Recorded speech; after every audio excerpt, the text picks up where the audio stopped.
humps 3 feet above the water. The film led to the launching of the Loch Ness investigation to go down below.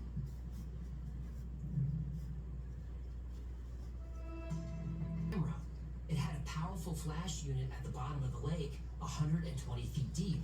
The sonar let's would get run started. non-stop. Two enormous creatures swimming by, but the image was dark. The waters of Loch Ness are murky. It was impossible to make out any detail. So they sent the photos to NASA, and some of the most advanced computers in the world were put to work on the images. Hold on. What? Nobody has faked more images than NASA. Why send it to NASA? NASA had the right equipment. Yeah, the right equipment to fake stuff. I can't argue with that. NASA fake images linked below. NASA was able to isolate the fog and muddiness of the water. Then the detail was revealed, and the results were mind-boggling. Scientists were looking at flippers over 6 feet long. Whatever animal this was, it was huge. Encouraged, they launched another expedition. This time the sonar didn't detect anything, but the camera caught a blurry image that looked pretty compelling. It seemed like a large body of a creature, and this time there seemed to be a small head perched at the end of a long neck. They checked the next picture in the sequence, the same giant object, but this time the head had more definition. One scientist said it looked like a crocodile. One more picture caught the creature passing by, and this was the stunner. A DJ would find it. The operation attracted reporters and television crews from around the world. Everyone awaited the results, and they were not disappointed.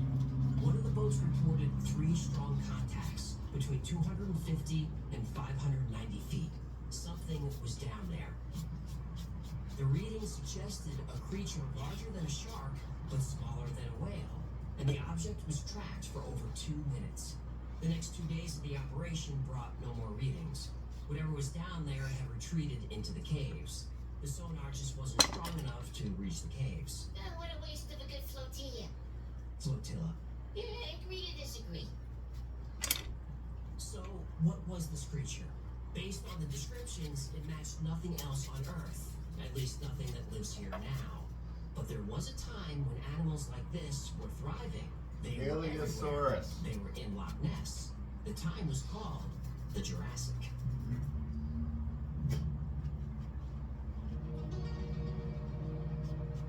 Until the 1800s, we figured all the animals on Earth were, well, all the animals on Earth. We didn't realize there were entire worlds of dinosaurs walking the planet, not until we found the bones. One of the first fossils discovered was the Plesiosaurus, named in 1821. This creature was a marine reptile with a long, flat body, 4 flippers, and yes, a long neck and serpent head. This description matches the thousands of sightings of the Loch Ness Monster. Only the Plesiosaurus lived 200 million years ago. Could any have survived the Ice Age and made their way to the ocean up the River Ness, which connects to the lake? Now, mainstream science remains skeptical, but is Nessie an actual Plesiosaurus? We don't know. No bones have been found in Loch Ness, at least not yet. Yet sightings of Nessie continue to this day. There were 10 official sightings of the Loch Ness Monster in 2023 alone. On April 5th of 2023, a woman was driving by the lake when she saw a dark shape emerge from the surface. She saw humps rise from the water, like the back of a whale. She watched it move for about 30 seconds before it submerged. And like so many who witnessed the creature these days, she took a picture. You can see it on the official Loch Ness Sightings Registry, linked below. They even have live webcams at the lake. You can check it out online. Maybe you'll catch a glimpse of Nessie yourself. Now that's the thing that the Loch Ness Monster and Bigfoot have in common. People want to see them. But there is another kind of cryptid that you never, ever want to see.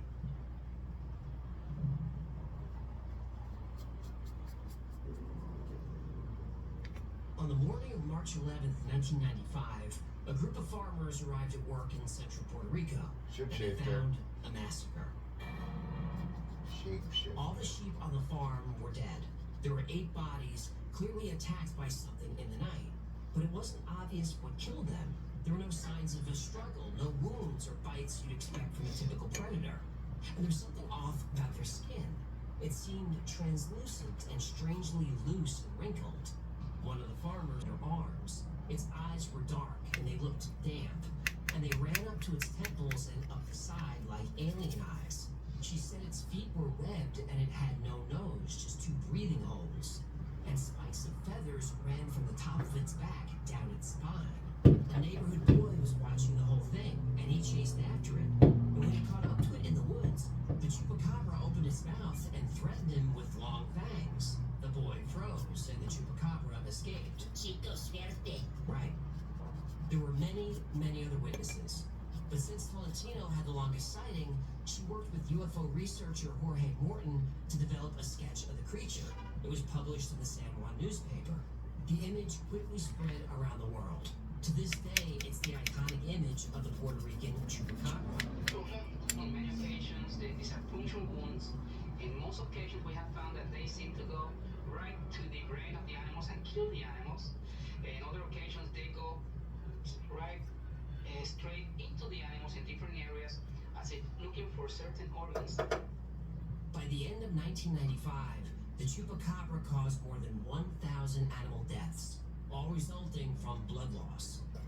People around the world were riveted by the story of the Puerto Rican attacks, but they were relieved this was happening on an isolated island nation. Then somehow, it got off the island.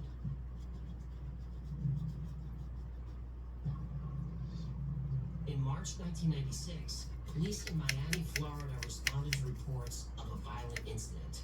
They arrived at a family home in the neighborhood of Sweetwater. They had never seen such carnage. There were 69 animals scattered around the yard, a mix of goats, chickens, geese, and ducks, all with their blood drained. Until that moment, the chupacabra had not been seen outside Puerto Rico, where it spent the last 6 months terrorizing the island. Now it was on the mainland. In Mexico, sheep and goats were found dead.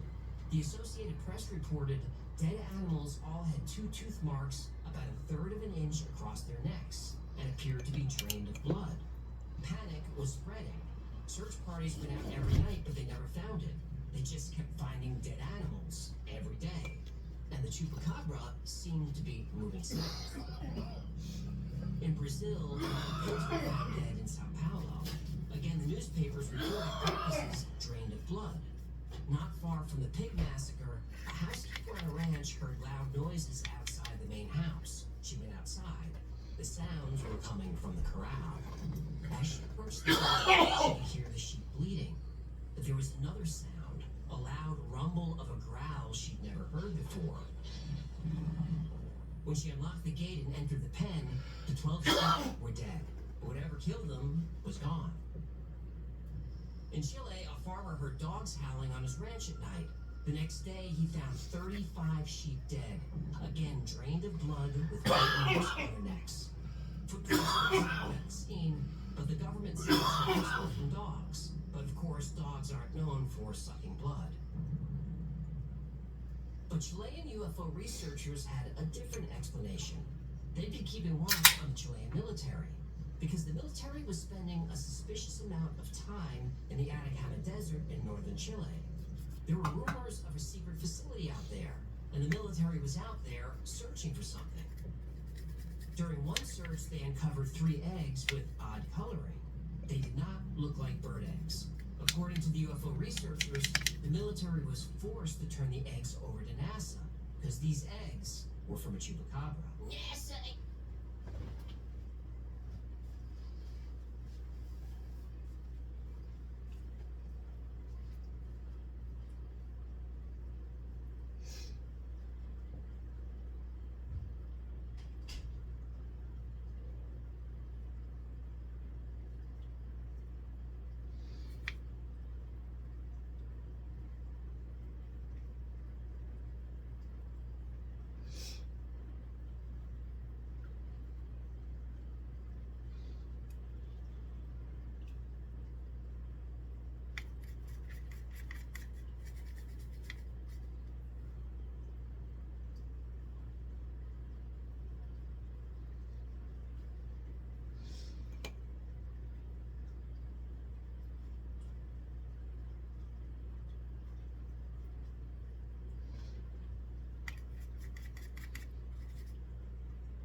Well, NASA was well aware of the chupacabra Wait, what?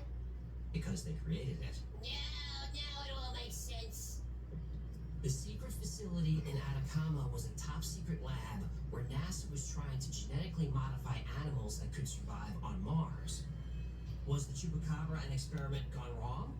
Well, we've heard the stories about Plum Island and the Montauk Monster. Link below. It seems like whenever the government tinkers with nature, it doesn't go well for the rest of us. Gain of function. Mm-hmm.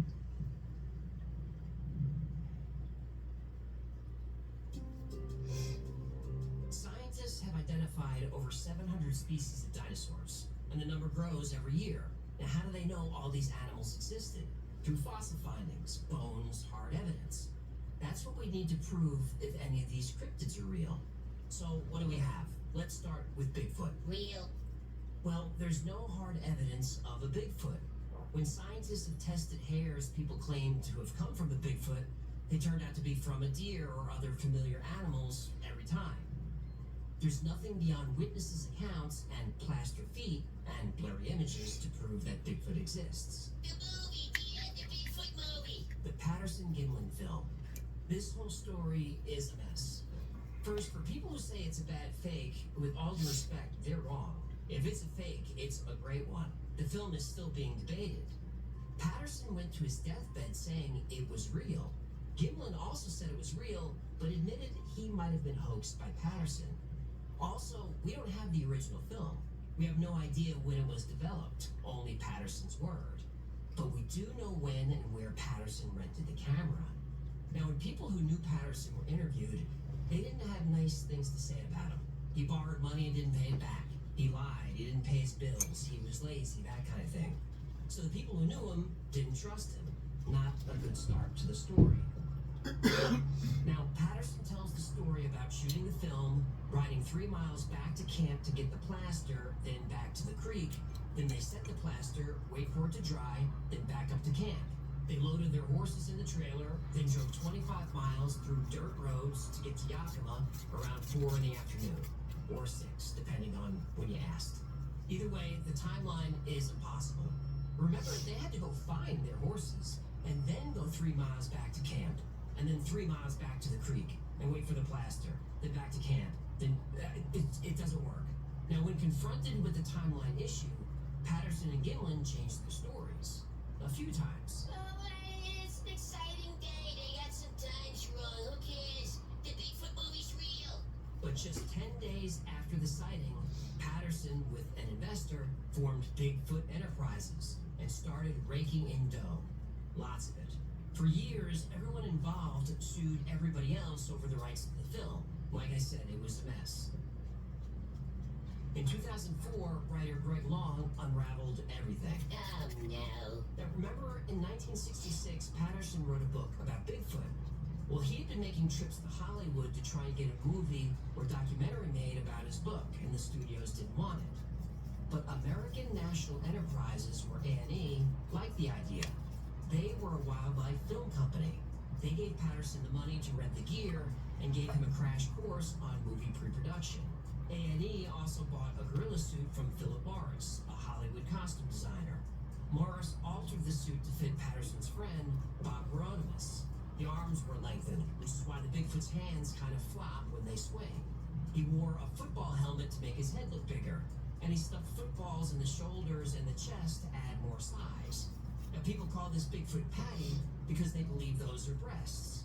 But primate breasts aren't covered in fur, even when the rest of the animal is.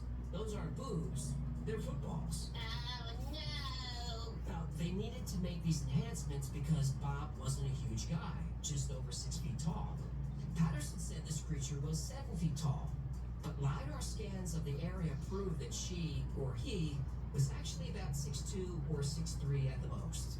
Bob Rodimus finally came forward because Patterson promised to pay him $1,000 to wear the suit. And typical of Patterson's reputation, he stiffed him. Also, the camera store where Patterson rented the camera, they actually filed charges of theft against him. Patterson quickly parted ways with A&E, who lost all their investment. And there are more problems. Things like the arches on the feet don't match the cast that Patterson had. Patterson Patterson's own father-in-law said he saw the casts and they figured out how to make them heavy enough to leave prints. And that's just the tip of the debunk. I put a few links below that debunk even more details, more than you can ever want. No. But there are a few problems debunking. Yes. Bob Hieronymus' description of the area and the way to get to the film site was wrong.